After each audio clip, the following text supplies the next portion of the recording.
from where you at. I came here for vengeance, watch your back. No need to defend, I'm on attack. Sorry they can't reply, but I guarantee they had a blast. Pop, pop, pop, pop, I be on the next only, yeah, I am fresh to death. Gonna take a quick break from the podcast to bring a few things to your attention. First off, as I was going through the YouTube analytics, I noticed that almost 70% of my watchers are not subscribed. So if you're watching this right now, please do me a favor and click that subscribe button. Every single time I get a new subscriber, comments, likes, and shares, this helps spread the podcast more, and I really, really appreciate you guys. This podcast has no paid sponsorships, so the best way for you to support my channel is to support my sponsors. So Labrada Pro Series is my supplement sponsor. We have a full line of products with some new ones coming. The pre-workout is on the way right now, and the new Labrada Nutrition RTD pre-workout is about to hit the market as well. On top of Labrada Pro Series, I also have Gasp and Better Bodies, and then I also have Authentic Aminos. Please go support these companies. Use my code BAGLY10 for Labrada Pro Series, BAGLY15 for Gasp and Better Bodies, and Bagley for Authentic Aminos. Thanks, guys. Let's get back to the podcast. What's going on, everyone? Welcome back to the Long Haul Mentality. I am your host, as always, and this week I have a fellow training friend, Adam Brammer, on. How are you, man? What's up, man? It's good to be here. Thank you for having me on. Yeah, dude. Thanks for coming. It's been a long time since we've chatted, bro. Yeah, it's been a minute. It's kind of like early 2020, 2021, something like that. I think I missed you last time I was in Tampa. Known you for quite a while now, I guess. Yeah. I think sometime around like when I started doing a lot of stuff with Prescript is when I was kind of introduced to you. That probably makes sense over there. Yeah, I think it was somewhere us having mutual friends somewhere in the training space is what brought me your direction, man. But it's always like that, man. It's a small world in the community. Yeah. Are you still down in Tampa? Still in Tampa. Yeah. Okay. Still at MI40. I was about to say at MI40, right? Yeah. That's awesome. That's the spot. That's the Mecca of the Southeast. How's the gym been lately? Pretty good? It's been really good. Are you running everything there, or like what's that setup like? Yeah, I mean, there's some office stuff that I don't like to have to do, but I try to take care of as much as I can. Understood. Yeah. Understood, for sure. Yeah, I've been down there twice now, I think, and I always enjoy making a trip out to MI40. My parents are like 45 minutes from the gym, but I have to make that drive. Where are they out in like Largo, Clearwater? What's 45 minutes from here? In that area, yeah, something like that. They're not in. I think they're actually moving soon, but I don't know. I can't think of the actual town that they're in right now off the top of my head. That's not good. I think it means you need to get down there more. Yeah, right. Yeah. Well, they're actually going to be moving back to North Carolina. That's a whole other thing. But they literally just moved too. They bought a new house and then now they're moving again. So it's hard to keep up with all that. But how things been going down there in Florida? Pretty solid? Yeah, man. Everything is great. I've been, pushing it really hard since the Olympia with my own training. It just like something like that really lights a fire under your ass. Oh, for sure. Yeah. Are you completely like training people in person like full time still? No, I'm doing a lot more prep coaching than I used to do. I had someone compete and take an overall over the weekend. So nice. I'm getting more into that because, it's good to do both. There's just a limitation to like, I can't train everyone in Tampa. So I'm trying to get my hands on more people, basically building up my team. I understand that. I got out of in-person training this year. So this was, I think April was when I officially finished. Really? And I enjoyed it. I love training people in person, but you know how the in-person stuff goes is like, I get really bored with it fast when people don't want to do what I'm asking them to. Like, yeah, that's always frustrating. Like they show up to the gym and they do what you ask them to while they're there, but then like no real progress is made. But I still got you. You're good. No real progress is made because they're not following the diet. They're not following the cardio and doing all the other things. So it's like I get bored of that. They're the nice people, but I just get bored of it very fast. Yeah, I mean, you're always gonna have some people that like it's mainly the diet from what I've seen. But the thing is, for me, man, like that is what I love. Like I love the hands-on stuff. I love the gym. I love the training. So I don't think I'd ever want to give it up completely because not only is that's what I like doing, but that's my strength. Like that's when I can get the most out of you when I'm there with you. That's why Andrew was in town for hands-on training, because there's something different about having a trainer with you every day pushing you. That's something that I've always believed in. If you look at like even the old school guys, they didn't always have a coach, but a lot of times they had a training partner, even if it wasn't a trainer, because when you have someone there on your ass pushing you every rep, that's where you can really push to the next level for a lot of people. Maybe some people don't need that, but a lot of people benefit from that. I benefit from that, so I have a training partner. Yeah, I completely agree. And like, yeah, I mean, it is. I'm in that same boat, and I do miss the gym floor in certain aspects, especially depending on who it is that I'm working with.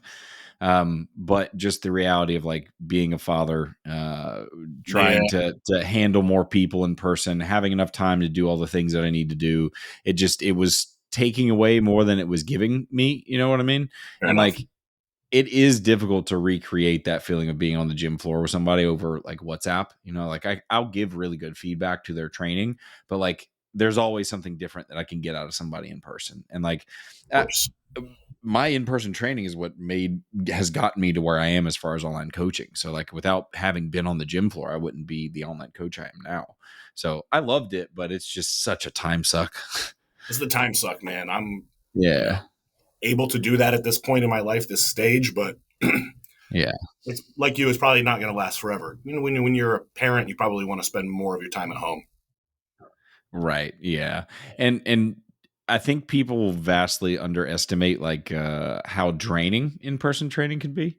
It's like because not only most of the time are you like moving the weights around for people just as like a courtesy, but at Yeah. the same time you're also taking on the emotional baggage of the individual, because you and I both know like you got somebody around you, you're gonna start talking about your day, you're gonna start talking about like the things that have been going on, and like Yeah. you're kind of dealing with people's problems regularly. And it just gets to a point where you're like, God, I don't want to hear you talk about the same person that I've never met in my life again. Like, I mean, I consider myself very like empathetic, I guess. I don't really have a hard time, but it does happen. Like I had someone break down crying during squats yesterday, nice. and not because of the squats were hard. And so you kind of do take that on, you know. Yeah. There's a lot of Yeah. emotions that people bring into the Yeah. gym. And when you do like, and the other thing is like every single person expects you to be on. You know what I mean? It's not like you can kind of like fuck off and be on your phone and like all those kinds of things. It's like You gotta if be I'm on. doing if I'm doing 6 straight hours of sessions, like that like, nobody just sits at their computer just completely locked in the whole time. Like even if you have an office job, like you're gonna fuck off, you're gonna do something, you're gonna talk to your friend at the kitchen for a bit. You know what I mean? Like you Everybody can't fuck off a you lot. have time. Yeah, yeah. So it's definitely something that's very draining. I noticed a big difference in my ability to recover once I wasn't doing in-person training.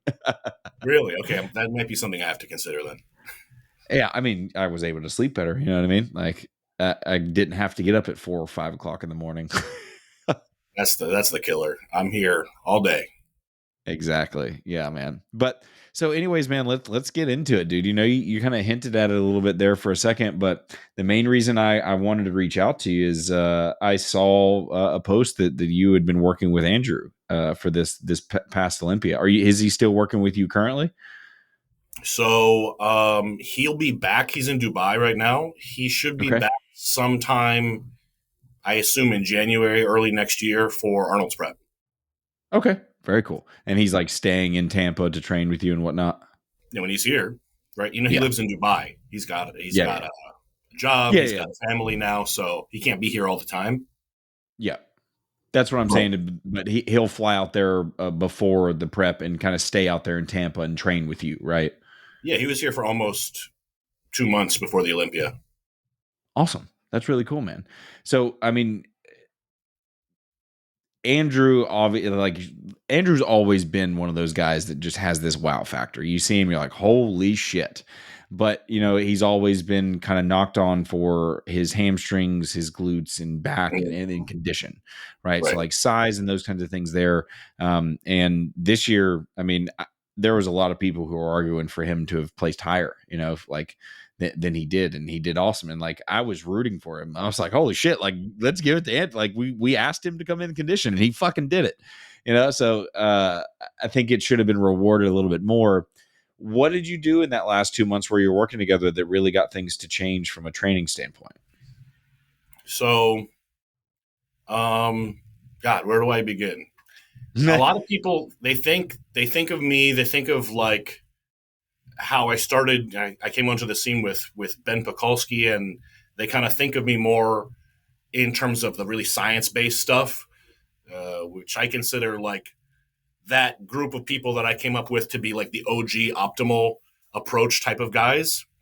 But with Andrew, what we were doing with him, Kamal and myself, old school, old school. There was no obsessing over specific angles or specific setups on certain machines. There was no thought of like, oh, we have to dial in your inflammation and all these various biomarkers. You're Wasn't telling me anything that you're telling me Andrew didn't do any Keegan flaps? Nah, man. He did T-bar rows. No, that's awesome, man. And you know, I'm glad that you started off with that thing, because like I agree with you. The guys that you came up with and like who I've seen you be around and learn from, that sort of thing, and the people that pointed me in your direction are also kind of in that same group of like the more science based, and the people who have legitimate understanding of what science means in these things, not just like look at this study, this means that, you know what I mean? It's like they have Right. legitimate understanding of these things. I think those guys would also agree with you that even the most optimal thing doesn't matter in certain circumstances. You know what I mean? Like optimal is what the context of the situation is what I'm trying to say there. So like Yeah, absolutely. optimal for Andrew isn't the hyper specific stuff. You know, like It's not. yeah, And maybe not exactly. for a lot of other people either. So like I kind of have this idea of optimal enough, where it's like when someone is trying to do a Keegan flap, for example, or they're trying to do this bizarre setup, it's because they're trying to get more activation out of that muscle. That's basically what it comes down to, right? They're trying to use basically less of some secondary muscle and more of their primary muscle, more of the division of that muscle that they're trying to get after. But what people don't understand about the true genetic freaks, and I've been saying this for a long time because you can just look at Ronnie, is that there's people out there that exist, more than one, where they could just grab onto a weight and yank it, and their whole lat is going to fire. So there's no issue of trying to find something that's able to get the lat to fire, because the lat's already firing. So that's not really the way that you need to be troubleshooting that scenario. You need to work them harder, basically, because what they're doing is already working. People miss that. Like a lot of old school basic exercises have a good chance of activating the parts of the body that you're trying to work. Right.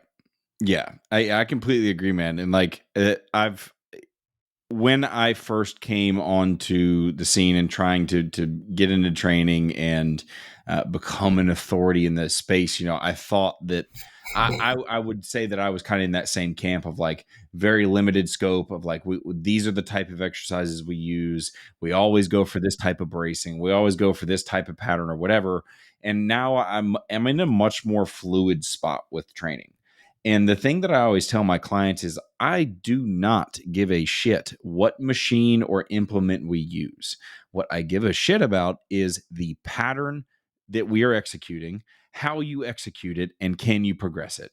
That's what I care about more than anything else.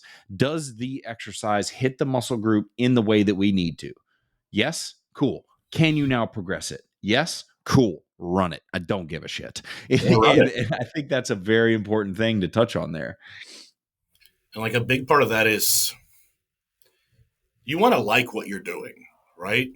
So if you don't like throwing straps on and dragging a bench across the gym, and you don't like having to kneel on the ground, and you just like to just throw your straps on and just work, then that'll actually work better for you in a lot of scenarios.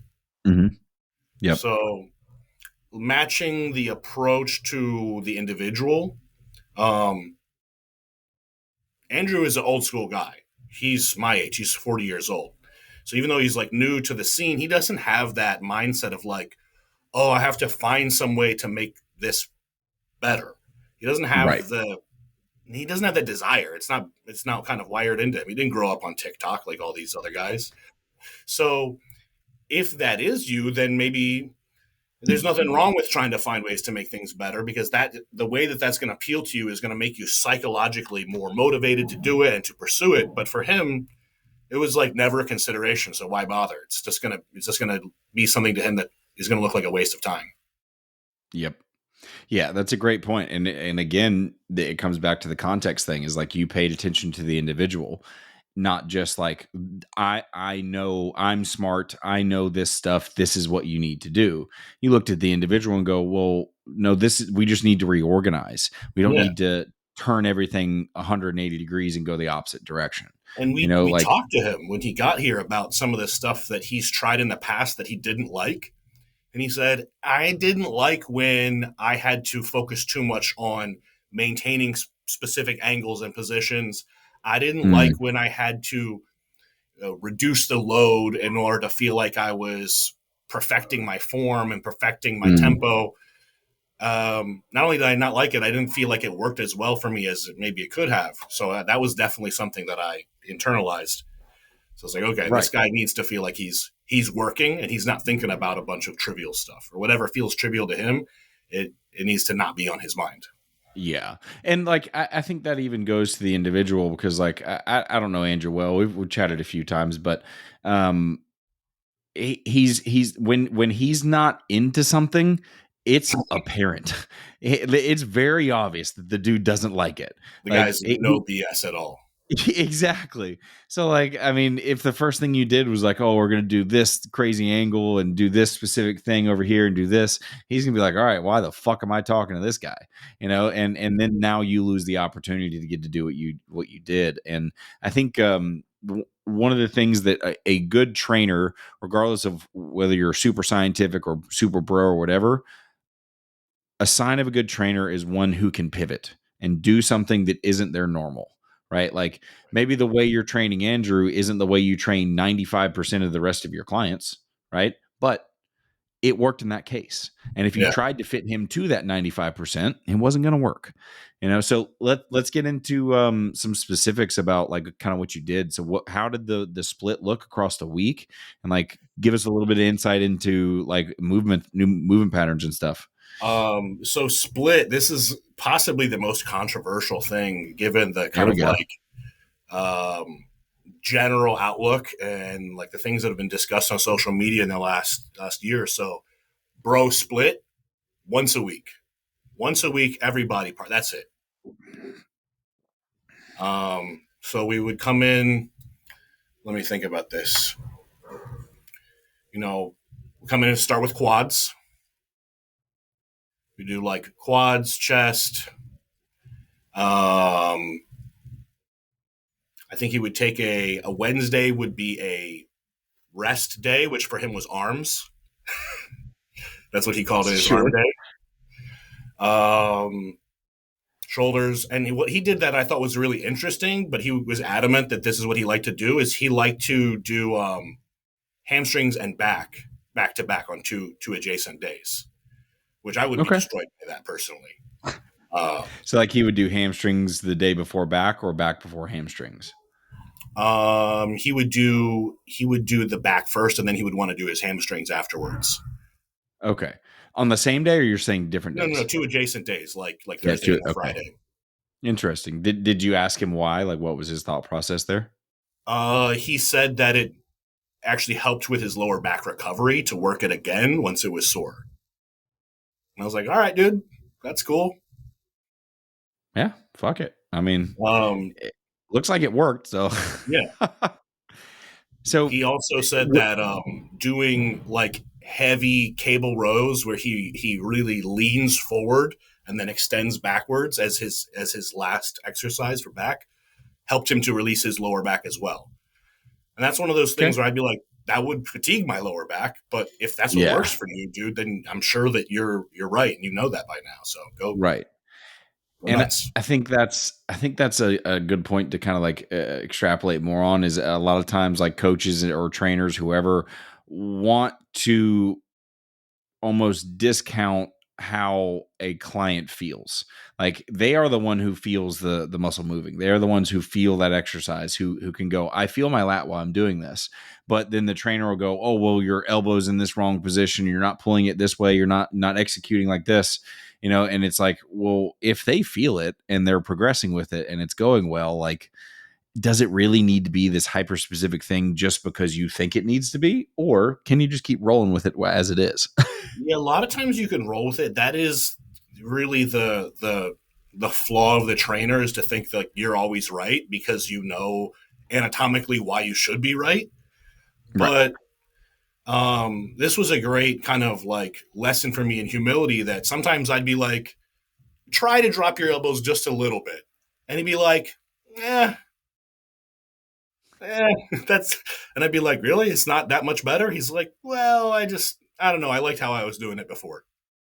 Yeah. Like, okay. Yeah, exactly. And that's, again, like I said at the beginning of this, is like when I first started training, it was very much like, this is how you execute this. This is the position it needs to be in. This is how you do chest movements. This is how you do rows. This is how you do like whatever. Mhm. But now I'm like, I watch. I just look at people moving. Like the thing that in-person training is really good at is like you get to see how they are moving, what is moving, what is making the thing move in space, right? Like if I'm having them do a lat row, I can watch them. Maybe their elbow is not in the right position, but I can see they are contracting that muscle. It's moving the way I need it to. I'm seeing what I want it to do. I'm not changing fucking shit. Keep going. Right. That you really get to see a lot more in person. And I think this is where I've said this, online coaches miss out, like the current crop of guys. If they started online and you were never an in-person trainer, you don't have the experience with the bodies, man. Like I trained thousands of sessions before I started like coaching people online. So I got to do hundreds and hundreds of different people's bodies, and they all work a little bit differently. And you're able to compare the commonalities and the differences. And you can see, well, if all these bodies work a little bit differently, maybe it's okay that they move differently. Maybe it's okay that not everyone's reps look the same because they still progressed. And it's also like we're talking about science earlier. Like when we do meta-analysis, we look at all the data that we have about this one thing. We get trends. So like you said, is like I've worked with mothers who are in their 60s who have never lifted a day in their life, and I've worked with people like Hunter Labrada.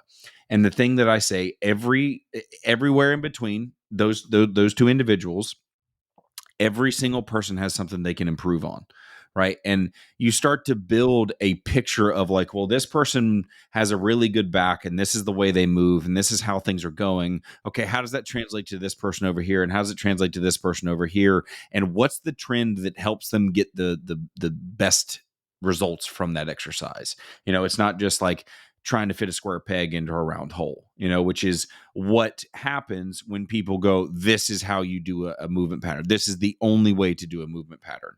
You start trying to fit round square pegs into round holes. And the other thing that work.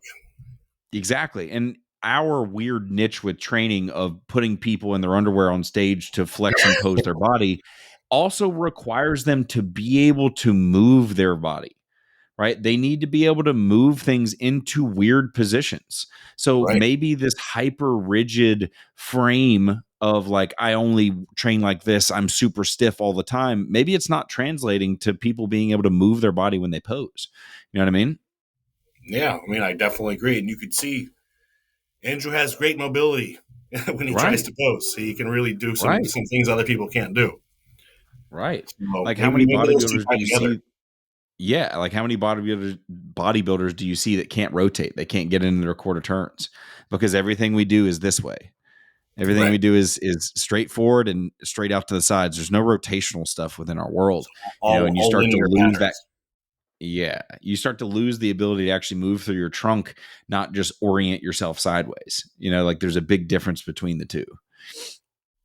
Like I think that not only does that limit your ability to move through space when you only train in this super rigid way, but I think the biggest problem with it is that the strictness and the mental focus on posture creates a huge governor on the nervous system in terms of output. I think that's really the biggest problem with it.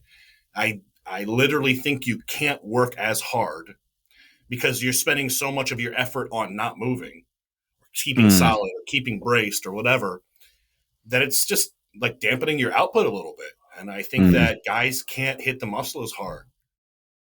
That's just definitively what I believe, and what I've seen over time is that guys, if I let them loosen up a little bit, like it's not just giving them more reps because they're cheating. Right. They're getting more out of the muscle. Like maybe they are getting a little more lower back too because they're rocking with it, but like it's not at the cost of anything. They're actually gaining something too. Right.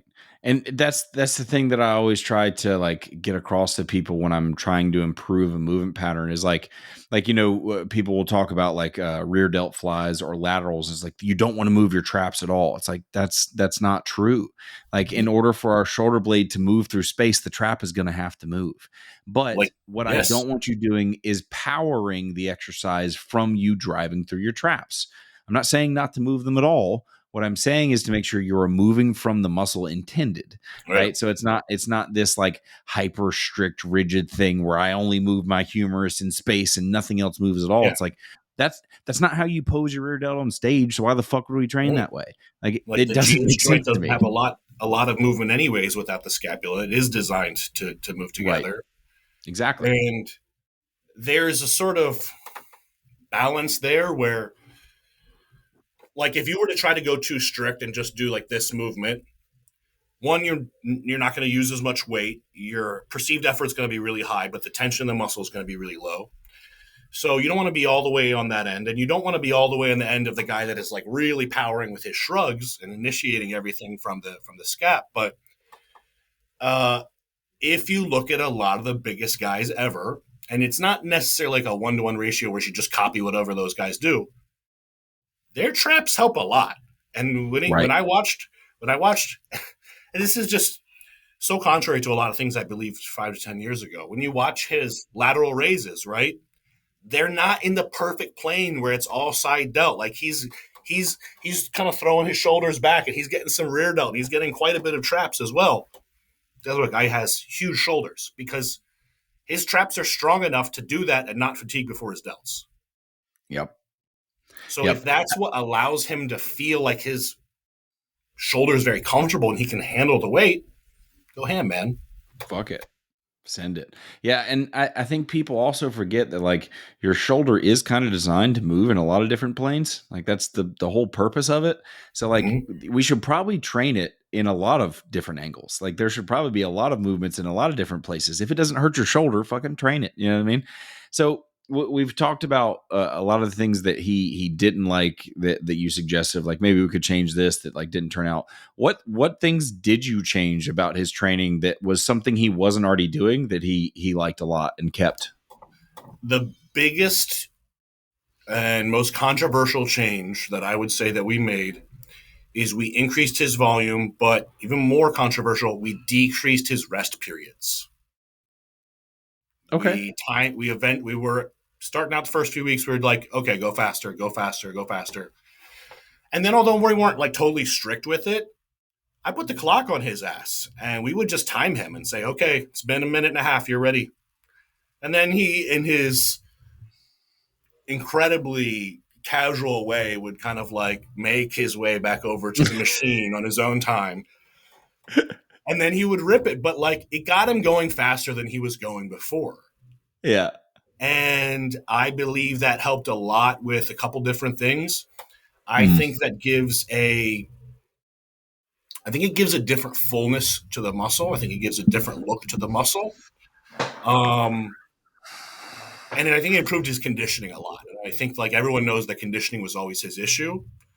And we just increased the density of the amount of work done in that time period by increasing the number of sets, but also decreasing the rest period. That, yeah, there's just no way you're not going to burn more calories. So this was always what Chris Aceto wanted. Like, let me just backtrack a little bit. The way that this worked is Chris went to Andrew and said, I need you to have someone to train with for the Olympia. He gave him a couple names. One of them was Kamal, my training partner, Mm-hmm. Masters, Olympia, 212 champion. And Before you go any further, I saw Kamal at Tampa in 2020, the year that he lost to Akeem.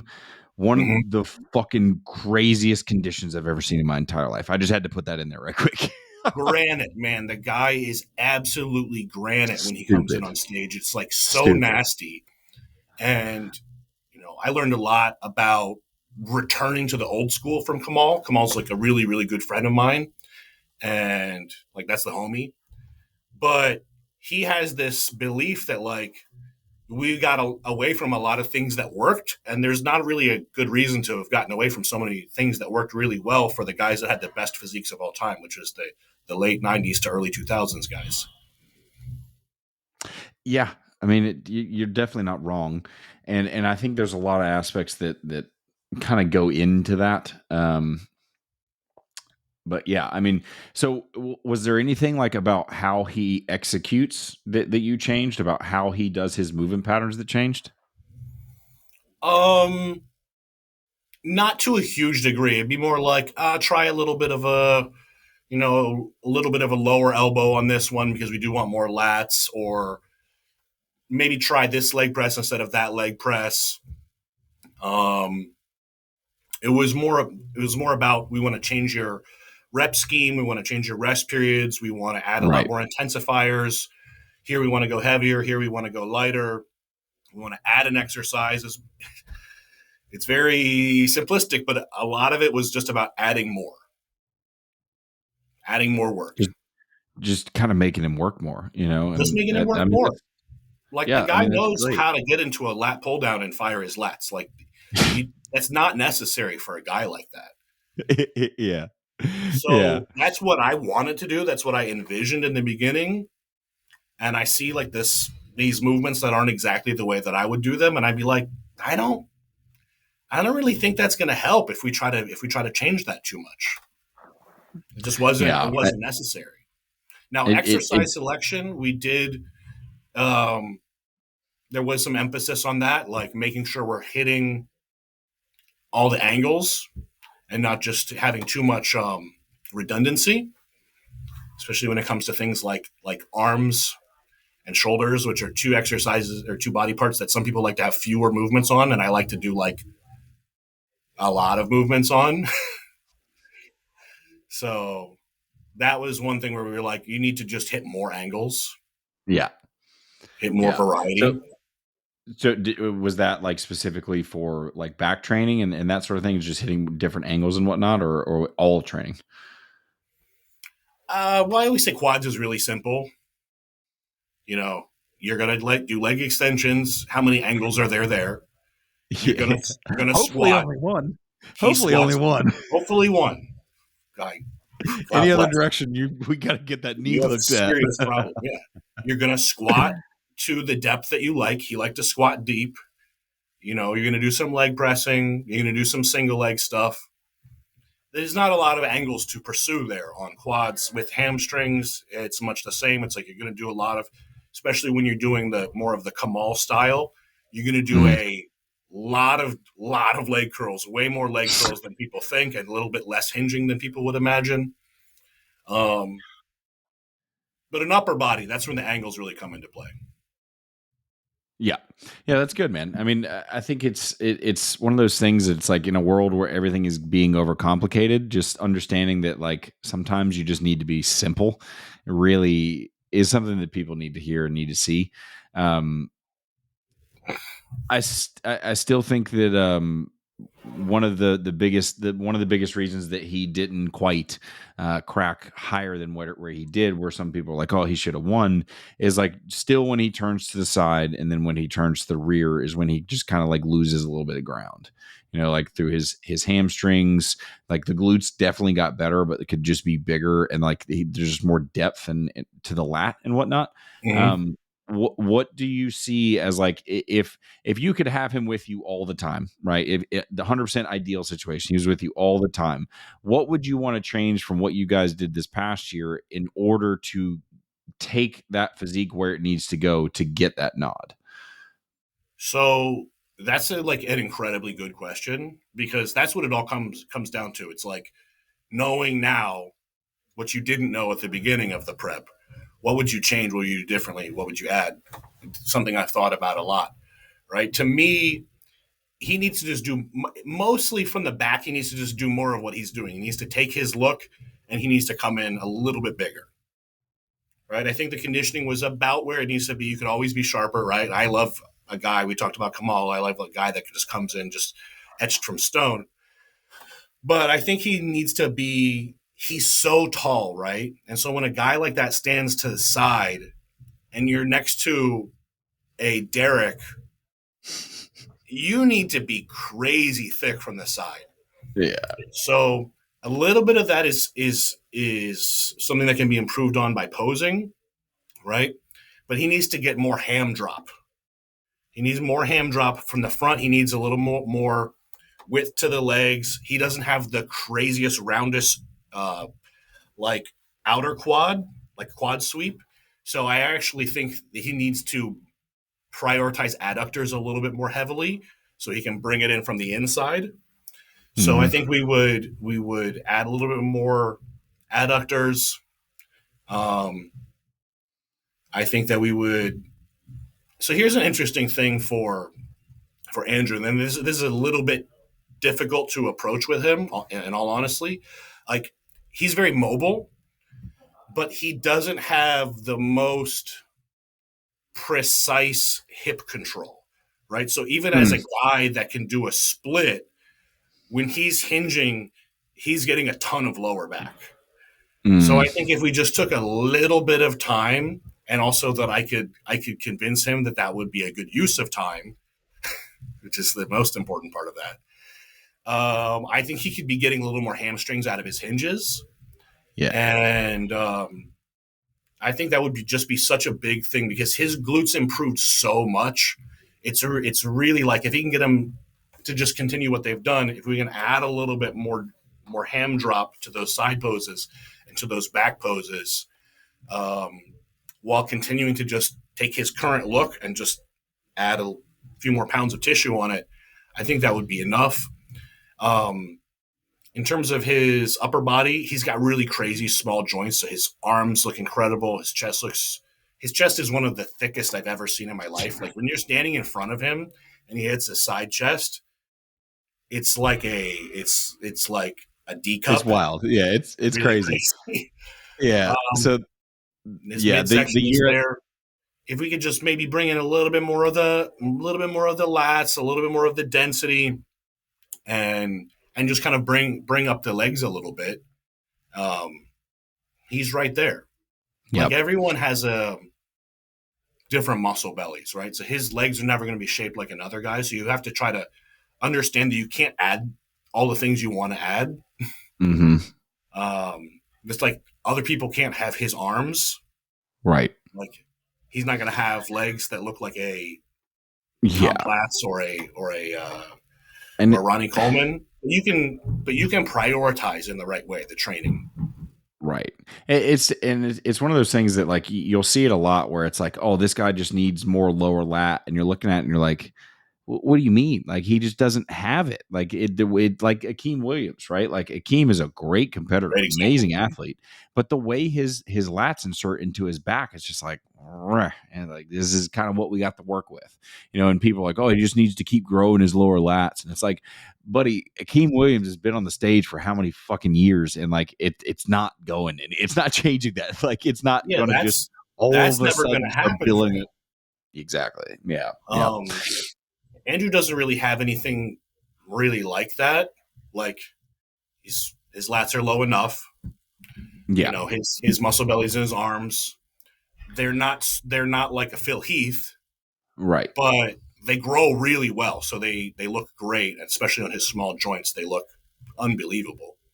It's one of those things that, like, as big as he is, those areas like his hamstrings, his back, his glutes, like, they still just need a little bit more density to them, so that when he is that conditioned, it shows that condition. Like that's when the muscle fiber shows like all the craziness coming out of it. So like, yeah, I mean, what you're saying is basically just like he needs to keep doing more of exactly what he's been doing. He just needs another year, another 2 years, whatever. It's time. Like that's everything. Yeah, dude. So this is like a way to think about it that I think a lot of people wouldn't consider. If you think about yourself in high school or college when you started working out, if you weren't already inspired by bodybuilding, you probably didn't do a lot of hinging, right? You probably didn't do an hour of leg curls every week, right? You focus on your chest, you focus on your delts and your traps and your biceps and your quads. You focus on what you can see. And he hasn't been in the game that long. So I think like when he started, he squatted heavy, he pressed heavy, and he did deadlifts. He liked the like heavy moves. He really at one point was moving staggering amounts of weight. But he wasn't training like a bodybuilder. But because his genetics were so good, he gained massive amounts of muscle from the stuff that he was doing. But the stuff that he wasn't doing, right, it didn't grow that much. So a lot of people, by the time they're getting to where he is now, they've been a bodybuilder competitively, maybe pro already for 10 years. So they had all that time to work on their weak points. And like, he didn't have that time because he just started with being a pro. And he's went straight to the top of the sport. Right? So like when you're just taking that physique that he had a couple years into lifting and you're increasing those proportions, that's how you get that look that Andrew has, where it's not because those muscles don't respond well. It's like I just don't think he was thinking about that very much in his early career. And it just left a bit of a divide between the stuff that he really liked to do and the stuff that he didn't yet know was important. So, and he's talked a lot about how he used to squat 7 plates and he used to deadlift super heavy. And he was like, that worked really well for me then, but it doesn't work for me anymore. So he knows that that's not necessarily the way, even though that stuff gets people really far. It'll get you to like a high level intermediate. At least. Especially if you got Andrew genetics. And if you're Andrew genetics, it'll get you to the fucking Olympia. Yeah. But at a certain level, there's going to be gaps. And he hasn't had as much time as the other top 5, top 10 Olympians to bring up their gaps. It's a great point. When people look at him, they don't really think about it like that. I think because he has such a wow factor from the front that people just assume that everything should be that way, and then when they see somebody catapult to the top of the sport, like a guy like him, they immediately start to like throw their eggs in that basket and they want to see him succeed. And the thing that they are doing that they may or may not be conscious of is just like trying to put a timeline on something that it doesn't work that way. Like just because you want to see him be Mr. Olympia next year, like you said, there's things have to come up. He has to change. He has to like mold into that position. Yeah, I mean, you know what I mean? Like, is it possible this year? A lot of people think so, but he would have to really hammer on those weak points. He would have to make them the highest priority from now until next October. There's a couple shots that I saw that compared his specifically his glute progress. That would be for a normal person like several years of strong off-season training and eating, and he did that in 2 months in a deficit. Right, the guy can grow muscle like crazy. So don't reduce your expectations too much, but also like temper your expectations, because like you can only do like it's only possible to do so much at one time, right? Yeah. Especially if you're like trying to grow your whole body and you're not going to just like do hamstrings only for 6 months and actually devote your full body's recovery to something like that. Yeah. He's so strong in so many poses that he doesn't need to have the most ham drop. He doesn't need to have the densest legs from the back. He just needs a little more, man. A lot more would be great. A lot more would make him like Ronnie Coleman undeniable. But with how the guys are looking right now and how people are really kind of leading towards Andrew's look, and nothing to take away from the other guys, but we haven't seen a guy who looks like Andrew with that stature, with that shape. And it's just so imposing. It just really catches the eye. So a lot of people want to see that be like the look of the champion. Yeah, I mean, like I've heard it said on a number of podcasts. From the front, he is Mr. Olympia. Like, who beats him in any of his front shots? You know what I mean? But yeah, I mean, I'm it sure you really, heard I think, what Milos just said about his front lat. yeah, He one of said the it's best ever. one of the Yeah. best ever. And No. I remember Milo when said he showed up, I looked he at said that front the lat. best. He said the best. Yeah, he said the best. I agree. I do think that it is one of the best in the world. I don't think it is the best. That's a very subjective thing. You know, that's Yeah, it's highly it's kind of like saying who's the GOAT of fighting. It's like there a lot of people could be the GOATs depending on how you look at it. It's like there's a lot of things that people think LeBron is the GOAT and think Michael Jordan is the GOAT. It's like people are always going to fight about that. But no, I mean it's I understand why Milos is arguing that for sure. I mean, it's a fucking phenomenal physique. The front double, the front lat, the front relax, the ab thigh, the most muscular, they're all amazing. It's like, his front relaxed is ridiculous. yeah, I mean, you can't not look at him in that pose. So like I think you said it already once of like he definitely needs to work on some posing stuff. Like he could pose those side shots a little bit better to help improve himself coming up. But like it's the same thing of like people wanted Samson to be just inside out shredded, and it didn't go his way. It went the wrong way, right? So like yes, he needs to be in more condition, but he doesn't need to be like a Branch Warren shredded in order to win. Not You know what I gonna mean? work for him. It's so what people Exactly. don't understand is like that's not his body. And Yep. that's coming from Exactly. his mouth. He's like, I don't have that genetically to have that look. And in order to chase it, I'm gonna lose my pop and I'm gonna pull a lot of water, and that's gonna make me even look worse. Mm-hmm. So like he needs to leverage his strengths is what everyone needs to do. And his strengths are being tall, being wide, being huge. But at that height, man, like how heavy was Ronnie Coleman at 5'9", quite a bit shorter, right? So the cap is very high. Like I would love to see him come in another 10 pounds heavier. Which is crazy because he was damn near. I mean, like he said, he's a 300-pound bodybuilder. Yeah. So I want to see him over 300 pounds. I mean, that's me as That a is fan. crazy. That's not even me as a trainer. That's me as a fan saying, like, can you imagine? And he could do it because he's not maxed out. He's not pushing things to the point where it's like he's redlining. Like he's got more in him. Like don't count him out, man. You turn that dial up one extra notch, and he's going to be fucking 350 in the off season, like it's nothing. I would love to. It's just crazy. And I think, I would too. It is a very good point there of like, you gotta, as a bodybuilder, you can't play another person's game, and like every time we've seen, like, there was a year where Nick Walker tried to come in more streamlined, and it hurt the look, and he didn't look great.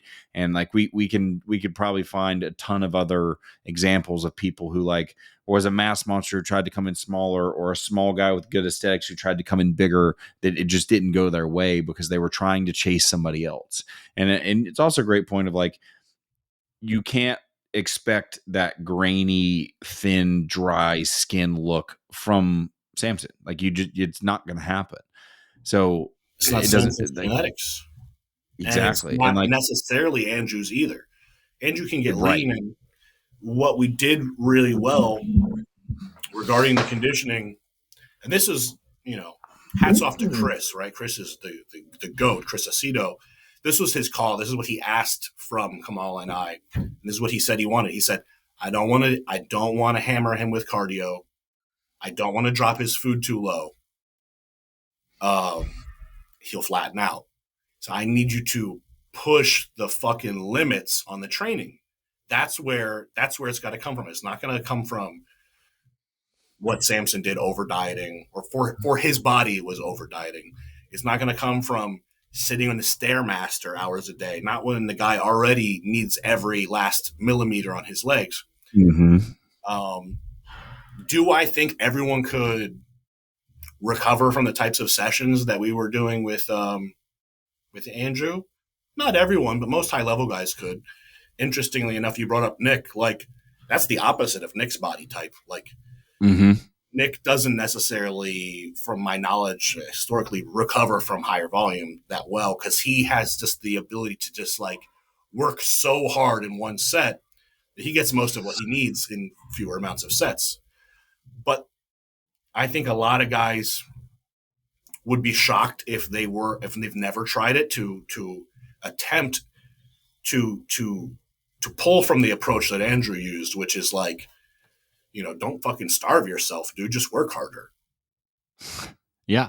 I mean, we talked about the old school approach earlier, and, one of the aspects of the 90s guys that we didn't touch on is like a lot of those guys trained twice a day. A lot of them like lifted and did 2 sessions a day. And, I've seen more and more people talking about training multiple times a day. And like, I do think there's some validity to that. Tonio Burton, one of my clients sent me something. I was like, is this something like real?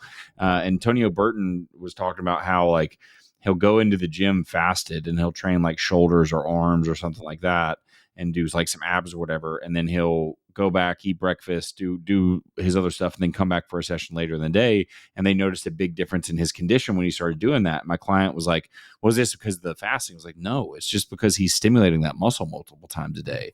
Yeah. And like training something that doesn't like beat the living dog shit out of you, but allows you to contract the muscle and move calories.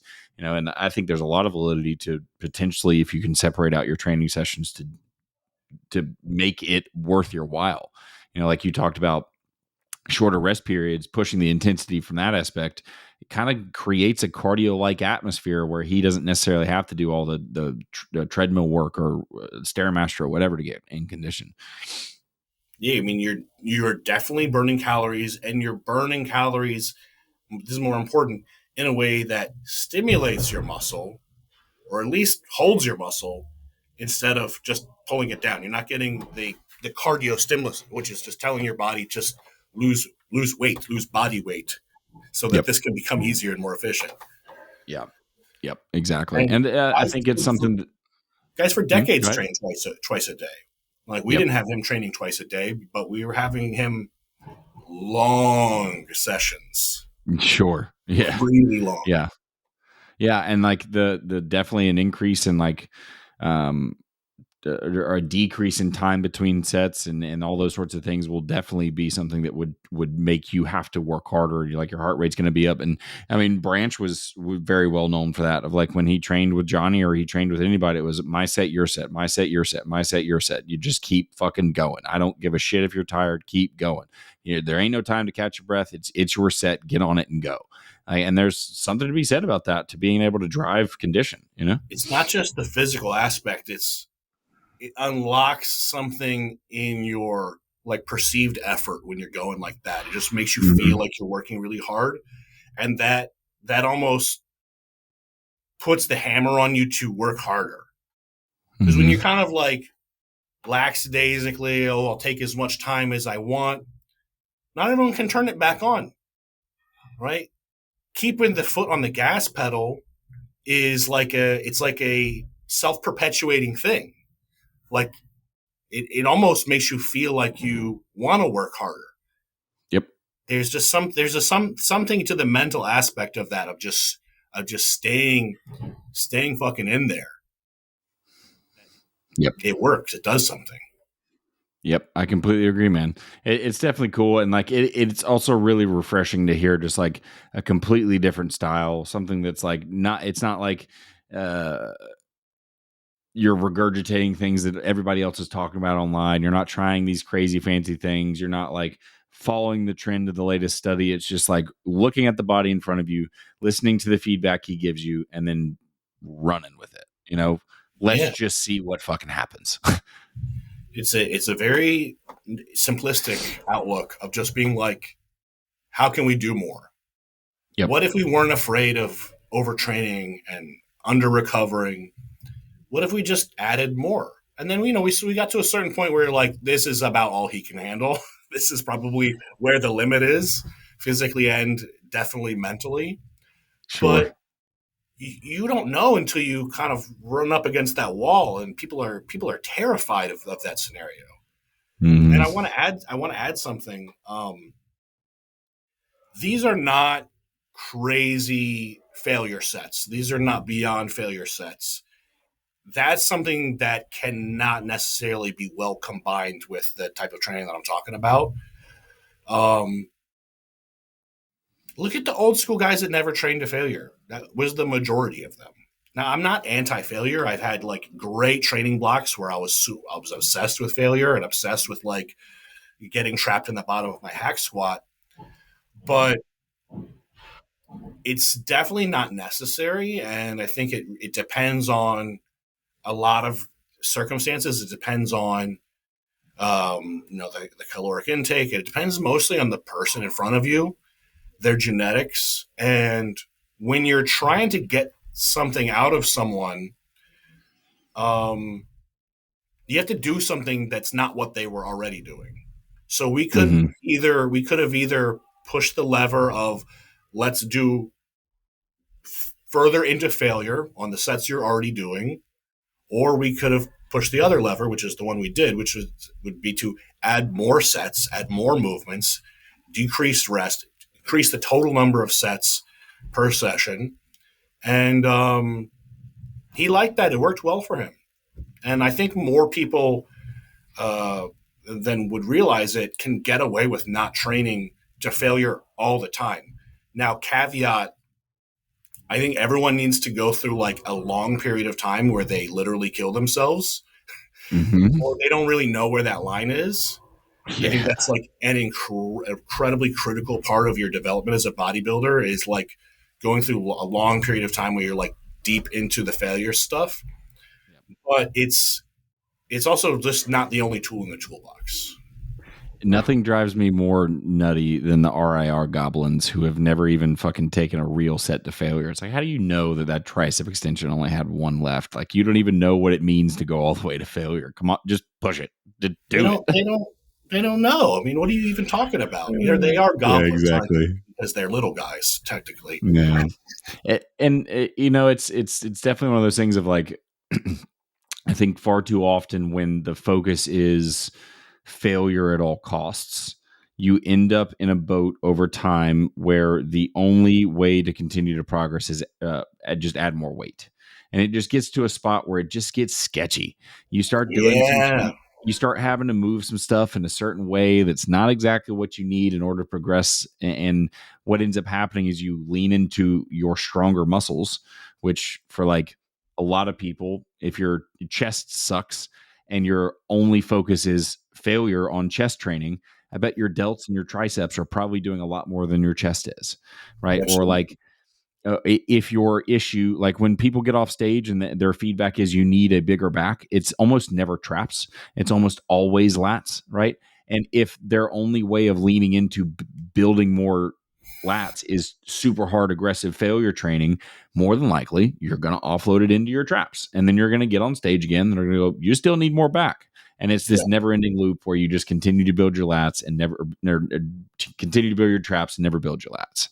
And like, what if you're not offloading into your secondary muscle groups and you're just, okay, I need more weight. I need to go deeper into failure to facilitate more weight. I'm going to take long breaks.